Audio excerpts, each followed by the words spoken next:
breeding corruption, and above all through the deployment of useless and criminal cadres to the power utility. It's also where the dirty Hitachi deal was hatched.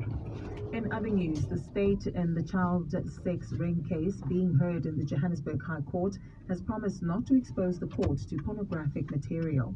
The second witness in the trial of Gerard Ackerman will be back in the dock this morning. He's the alleged ring kingpin and faces 740 counts of crimes, including rape, attempted murder, the production and distribution of child porn and human trafficking. The 52-year-old's co-accused, acting Judge Paul Kennedy, died by suicide last year while out on bail. But Ackerman has been charged with some of his by the doctrine of common force. One of the pieces of evidence that's been collected by investigators is Gerry Ackerman's phone. This is where it's alleged he stored images and videos of child pornography. It's also the phone that Ackerman allegedly used to communicate with his victims who were teenagers and his clients who were adult men. This morning, the prosecutor, Advocate Valencia Dube, will display text messages and images to the court as the state builds its case. However, Judge Mohammed Ismail has requested that no pornographic material is displayed in court. The identities of the children whose names may be seen in the text messages must also be concealed. Advocate Dube is committed to keeping to these guidelines. An expert who studied the contents of the phone will take the witness stand this morning. Eyewitness News, Johannesburg. Spokesperson for the NPA's investigative directorate, Sindisiwe Siboka, has confirmed that charges against Estina, one of the companies accused in the Freda Dairy Farm corruption case, have been dropped. The company was among the list of accused in the 280 billion rand botched Free State project. Former MEC for Agriculture in the province, Mosebenzi Zwane, appeared in the dock alongside his co-accused at the Bloemfontein High Court yesterday. Nokukanya Mdambo filed this report. The company at the center of the high-profile corruption case, Estina, is under liquidation. While this is the reason the investigative directorate says money laundering charges against the company have been struck off the roll, the state says it still wants to prosecute the company's representative. This includes former sole director Kamal Basra.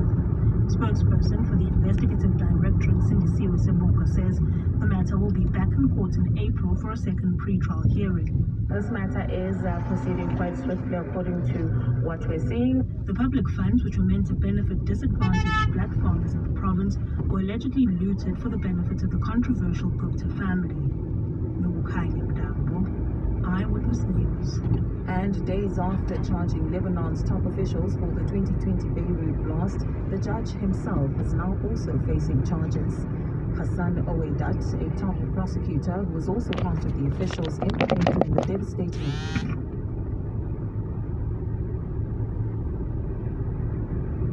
suspects arrested in connection with the case. More than 200 people were killed and about 7,000 injured in the tragedy on the 4th of August caused by hundreds of tons of ammonium nitrate that had been stored at the port in poor conditions since 2013. An estimated 300,000 people were left homeless. The judicial spat began earlier this week when Bitar unexpectedly resumed his inquiry months after his constant failed attempts to question the top officials about the tragedy. Gold is trading at $1,946.45 an ounce. The rand's at 17.10 to the dollar, 21.20 to the pound, 18.66 to the euro. Brent crude oil is at $85.90 a barrel. At this point in the traffic in Groenkloof, we have an accident on the R21 North at the Fountain Circle. This one is causing major delays in all approaches. If you're driving Montana Park, we have slow-moving traffic on Sipako driveway east from Engelbroek Avenue going towards the N1 exit. And then looking at Ondersepoort rather, we have an accident on the N4 east just before the Lavender Road Bridge, and there are some delays. We'll be on the Road. In your sport, Australian Open Women's semi-finals this morning. First up, Rabikina against Azarenka, followed by Sabalenka playing Lynette.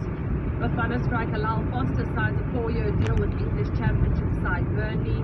Manchester United beat Nottingham Forest 3-0 in the Carabao Cup. And Protea bowler Marco Jansen named the ICC's Emerging Player of the Year. A partly cloudy day in store for Gauteng today. Johannesburg starting at a low of 13 degrees, peaking at 27. Pretoria 17 and 31. Vereeniging 14 and 29. The top story in Eyewitness News this hour: as the country re-enters stage 5 load shedding, Parliament is intervening to try and address the power crisis. Eyewitness News, in touch, in tune, and independent. For the latest, log on to ewn.co.za or ewn.mobi. Test your brain power and win with Discam and 702. Visit 702.co.za to enter the 2023 Discam Brain of 702. Current events, developing stories, tough questions, your voice, making a difference. This is Breakfast with Bongali Bengwa on 702.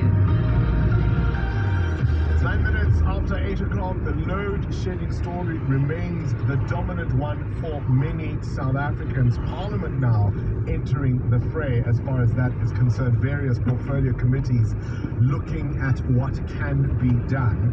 Business Day has an incredible story, and basically they're saying polling done by both the ANC and the Democratic Alliance is suggesting that ahead of next year's general elections, voters are going to be voting with load shedding very much front of mind. They're saying it's going to be the biggest factor helping people to choose which party they may want or not want to vote for. Is that the case with you? How much will it influence your choice come 2024? That's a question I want to put to you. South Africa wants to decriminalize sex work. Will it make it safer, though, for sex workers and prevent things like human trafficking? How do you legalize places whose very nature is about sexual exploitation?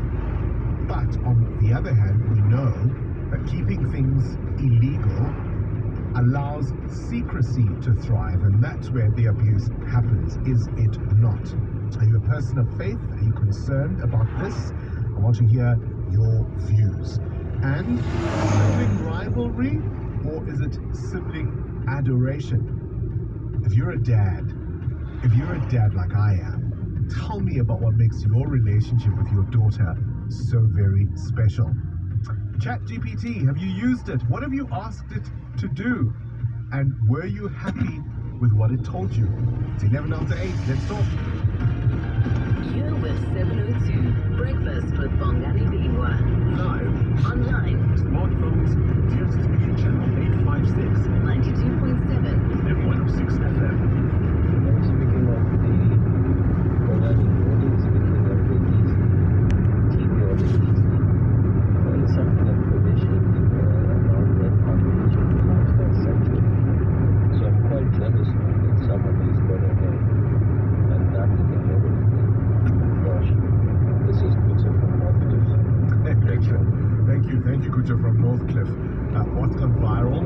This guy's put his TV screen, a woman actually, a TV screen on an easel. You know, we put your canvas as you're about to paint.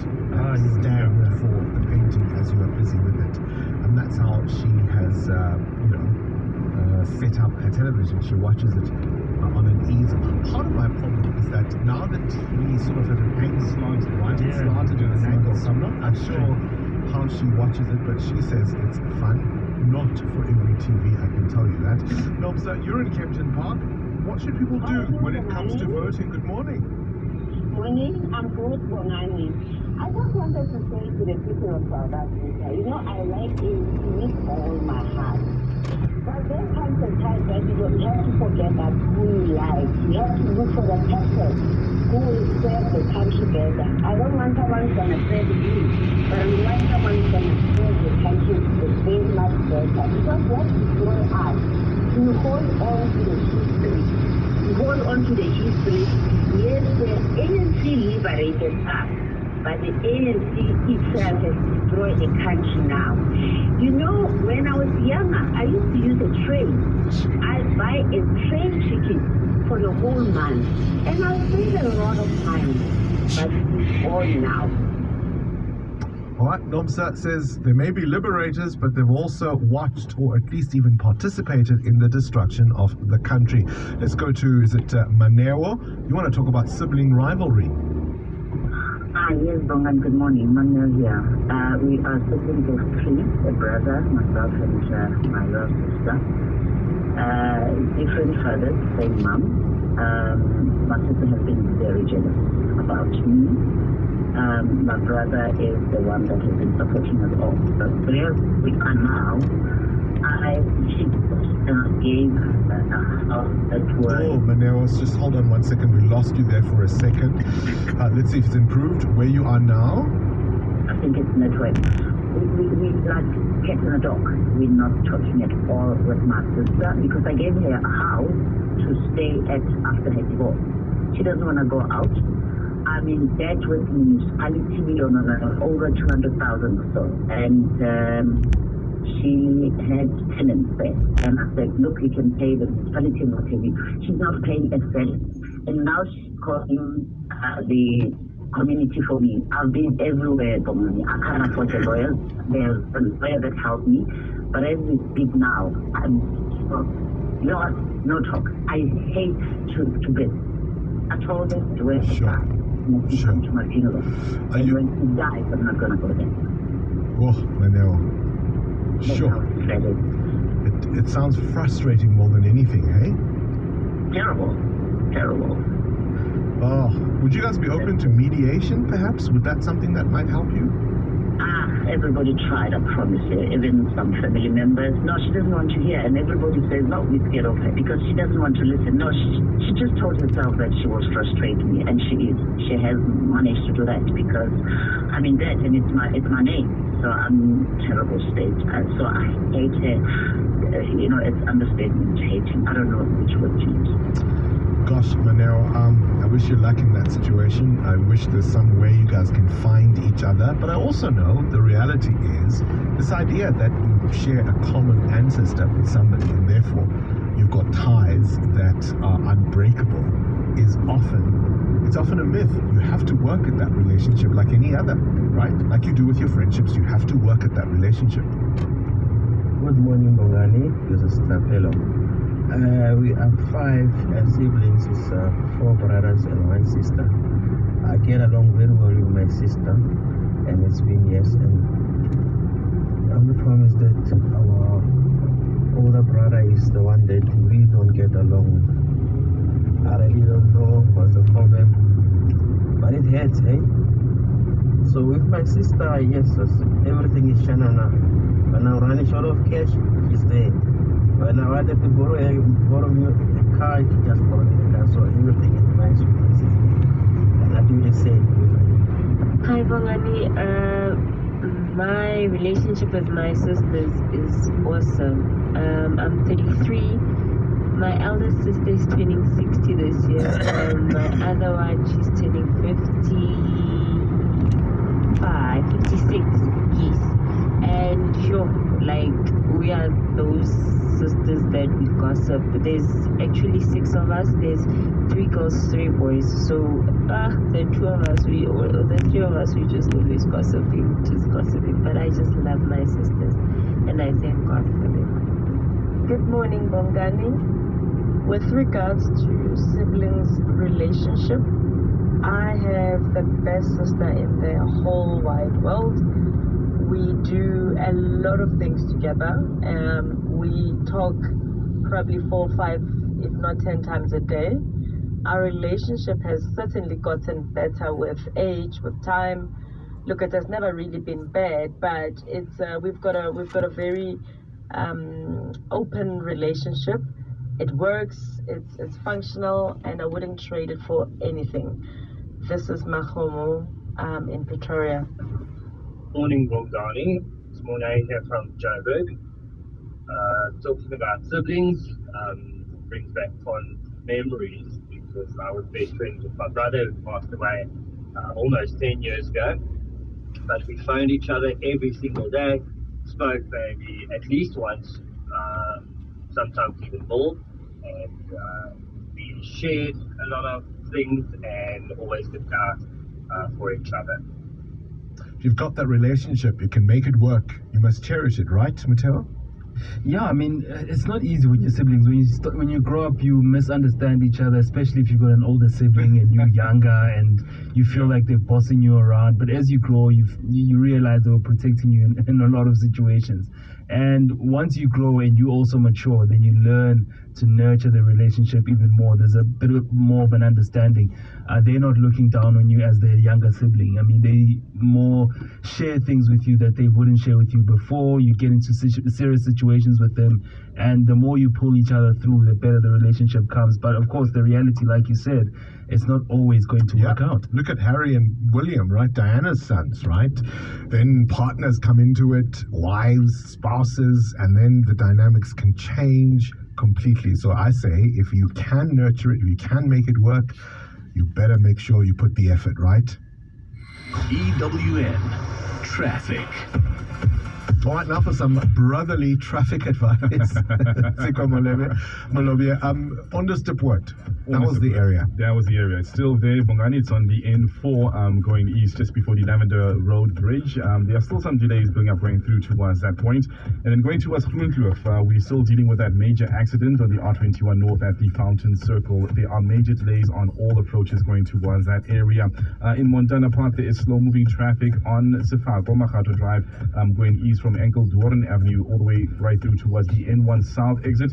If you're driving in Mountain View, a bit of good news. That accident on the R80 South is now being cleared off just before Estia Mphahlele Drive. There's still some delays though if you're driving through from the Hairpin Bend going towards that area. Now looking at Erasmus Park, roadworks are still causing delays on the N1 South just after the R21 Flying Saucer interchange. Those delays back up right through from Delmas Road, and there's also some slow moving traffic on the R21 North if you're driving through from Irene going towards Centurion.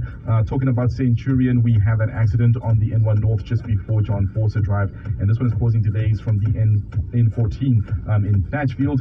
Going towards Woodmead, there is slow moving traffic on the M1 South from the Buccleuch interchange going towards Marlborough Drive, and then finally if you're driving in Edenvale, we have slow moving traffic on the N3 North, and that's from the Gilulis interchange heading towards Morgenfontein Road. If there's anything that I've missed, please let me know on 31702. Hey Bongs, Anonymous here from Pretoria. I've got the same similar story with that upset lady. In this case, it was myself. However, the amount has been paid, but the relationship is irreparable due to what was said, or the fallout rather, what happened in the fallout and all the things that transpired, mainly being the words that were used. I don't think it'll get to that point. And funny, the kids love me and I love them too, but our differences has separated our kids, which is very sad.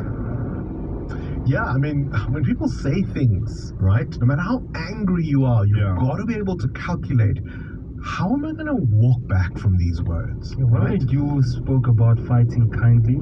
Fighting kindly to and fairly. The relationship more or winning the argument. And making it about the issue, not about the person. But when you go in and you want to go in for the kill because you want to give full vent to your emotions and your anger and your frustration, one of the questions you've got to be able to live with, right, is if you will not be able to walk back from these words, will you still be okay? And quite often, you know, you said what you had to say, it's over for you, but it's only just beginning for the person who has to hear them. 702, The World View with Adam Gilchrist. Right, time now for news from elsewhere around the world. Adam, the Ukraine invasion by Russia. We're almost, a year now into it, right? It's almost the first anniversary, and there may be a game changer. It could be with the sending of tanks, battle tanks, by NATO allies, although it's not necessarily a NATO decision, it's an individual nation. But certainly Volodymyr Zelensky, the Ukrainian president, has welcomed the sending of 14 German Leopard 2 tanks and 31 American T1 Abrams. The only thing about the M1 Abrams, the only thing about the Abrams tank is that, unlike most tanks, which could in theory fill up with diesel at your local forecourt, the American tanks will have to have their own special fuel. It's jet fuel essentially, which goes across the American military. So they made it very much their own. It's like inventing baseball. You know, the rest of the world can, get stuff. We'll do our own thing. But it means they're much less versatile. They have to come with their own fuel tankers and fuel depots to carry this J8 fuel. So sending them is not going to be that instant. I mean, getting 31 tanks from essentially the United States to Eastern Europe is going to take time anyway, but plus all the fuel systems, plus the training, etc. Likewise, I suppose there'll be training also on the Leopard 2s and the British Challenger 2. So it's not quite going to happen just like that. But Volodymyr Zelensky has certainly urged them to get cracking and do it quickly. And whilst he said thank you last night, he also then said, oh, by the way, we need some long-range missiles and some fighter jets. So some people are never happy, are they? Well, I can tell you the Russians aren't happy. They're saying this is a provocation, and they're saying it may cross some red lines. So that's something for all of us, I think, to worry about. And in that vein, then, I suppose, Mike Pompeo has written a memoir, and he says the world is closer to nuclear war than we think. Well, it was. I think he's putting it in the past tense. So maybe we can breathe a sigh of relief for this. But if we had known 4 years ago what was happening, for instance, that Delhi, India, had launched strikes against militants in Pakistani territory. I seem to recall something along those lines. But there had also been an attack on Indian troops in the disputed territory of Kashmir that triggered it. And subsequently, Pakistan shot down 2 Indian military jets and captured a fighter pilot. I don't recall that. Mike Pompeo, in his new memoir, says that essentially things were escalating fast. He himself is in Hanoi negotiating over North Korea's nuclear threat. And then he heard that India and Pakistan essentially had fingers hovering over their own respective nuclear buttons. In his book, Never Give an Inch, he talks through how this... He was not actually taking praise himself, I don't think, anyway, but that overall it took some intervention to get India and Pakistan just to back down a little bit. He says he's not sure how close we came to nuclear conflagration, but it was too close, as he puts it. So, 4 years on. Phew, eh? How things change, right, Adam? Talk to me about the real Squid Game. They're filming this, or have been filming in the UK. I think it's going to be an international thing where they move around countries. But anyway, at this stage, they've been filming in the UK for a real-life version, if you like, of Squid Game, only I think with a little bit less murder. At least I'm assuming that. The fictional original is quite... I mean, there's a huge prize pot at the end of it as well, and it works along the same sort of lines. You have to work things out, you have to form allies, and you effectively get, well, in game show terms, bumped off. But in terms of the British weather, oh boy, they didn't take this into account. So given that it's been -6, -8, even -10 on some days, according to some who've taken part in the real Squid Game and blabbed to the Sun newspaper, it became more chiller than thriller, with people getting hypothermia, frostbite, a contestant stretchered off to hospital, others crawling to the finish line, numb with hunger and cold, ice and mud everywhere. I mean, obviously it's better than being machine gunned to death, as in the South Korean Squid Game. But, you know, are game shows really meant to do that to the contestants? Although, having said that, I do remember watching Deal or No Deal, and that was quite an ordeal, just watching it from a comfy sofa. I mean, but for the murder, it doesn't sound all that different from the Korean version. Adam Gilchrist will leave it there for this morning's Worldview. EWN Business. A final business update for the morning. Mutero, here we go. South African Reserve Bank expected to raise interest rates today. The cost of loans and bond repayments is about to go higher. Yeah, the Reserve Bank's monetary policy meeting will announce its decision on interest rates this afternoon at about 3:30. The central bank consistently raised rates by 75 basis points in each of its meetings last year as it tried to rein in inflation. Country's inflation currently stands outside of the soft target band of between 3 and 6%. It's at 7.2%. The repo rate is at 7%, with the rate used by banks to charge us as consumers at 10.5%. Now, Reuters poll showed that 11 out of 20 economists expected the South African Reserve Bank to hike rates by 50 basis points to 7.50% in its policy meeting this afternoon. 8 projected an increase of 25 basis points, with 1 forecasting no change at all. Bosch Process announcing job cuts. Yeah, more job cuts for tech companies. Naspa's subsidiary Process says it's planning to cut its corporate workforce by at least 30%. The firm, one of Europe's largest e-commerce companies by asset value, will cut jobs at least 15 locations, including South Africa, Hong Kong, and Amsterdam. Process employs more than 30,000 people and joins other global tech firms cutting jobs cutting costs by cutting jobs. The measures are expected to help the e-commerce firm become profitable by the first half of 2025. Your indicators? Well, the JSE was down yesterday, pulled down by industrial and finance shares. The mining shares were up marginally yesterday. The rand still positive though against the dollar ahead of that SARB announcement this afternoon. It's at 17 rand 10 cents against the dollar, at 21 rand 20 cents against the pound, and 18 rand 66 cents against the euro. Price of gold at $1,947 an ounce, while platinum is at $1,046. Brent crude at $86 a barrel. That's your business this morning. More updates this afternoon with Bruce Whitfield. All right, coming up, a chance for you to win tickets to go to Gregory Porter this evening, right? If you've got plans, cancel them, because you could win a pair of tickets. What do we want you to do? Why don't you text us on 31702 who you want to go with and tell us why. It better be a story about love. 31702, do it right now. We've got a pair of tickets to give away in the next half an hour. So Gladys Mutele, you've got news just in.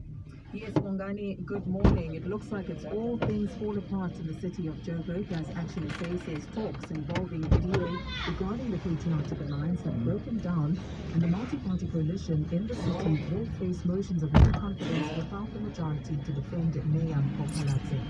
All the center, or rather at the center of the dispute, appears to be an original proposal that had been agreed to by all parties, including the DA, and accepted by the PA.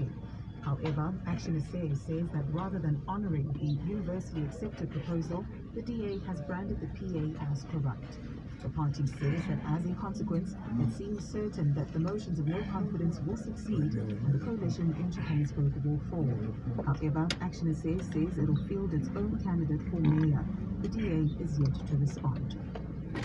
Mineral Resources and Energy Minister Mantashe has suggested that South Africa import excess energy from neighboring countries to alleviate the power supply shortfalls.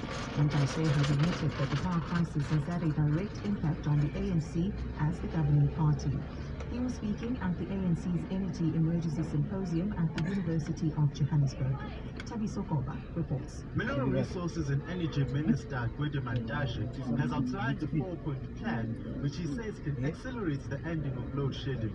He says by improving Eskom's energy availability factor, creating legislation for emergency procurement of energy from independent power producers, improving human skills at Eskom, and importing energy from neighboring states, we can bring an end to power cuts. Is actually facilitating and accelerated import of energy from neighboring states. We are connected with South, and we must import that energy unashamedly, not be afraid. Mantashe did not specify which countries he was referring to. At its December National Election Conference, the ANC resolved to move Eskom from Public Enterprises to Mineral Resources and Energy Department, which falls under Mantashe. Tabi Sokoba, Eyewitness News, Johannesburg. Former Free State Agriculture MEC Msebenzi Zwane has denied receiving state funds to pay his legal fees in the Estina dairy farm corruption scandal. Zwane faces fraud, corruption and money laundering charges in his alleged involvement in the 280 million rand botched Free State project. He appeared at the Bloemfontein High Court yesterday in his first pre-trial hearing. The matter has been postponed to April for another pre-trial hearing. Zwane has told journalists that he is paying for his massive legal fees. Others have been already held. I don't know whether we will, and I don't want to challenge it. For now, I think I rather stay out of the media, and it is what it is. And Americans in the states of Texas and Maine are under a winter storm watch following a warning of flash flooding, severe thunderstorms and heavy snow from forecasters. The warning has been issued a day after a tornado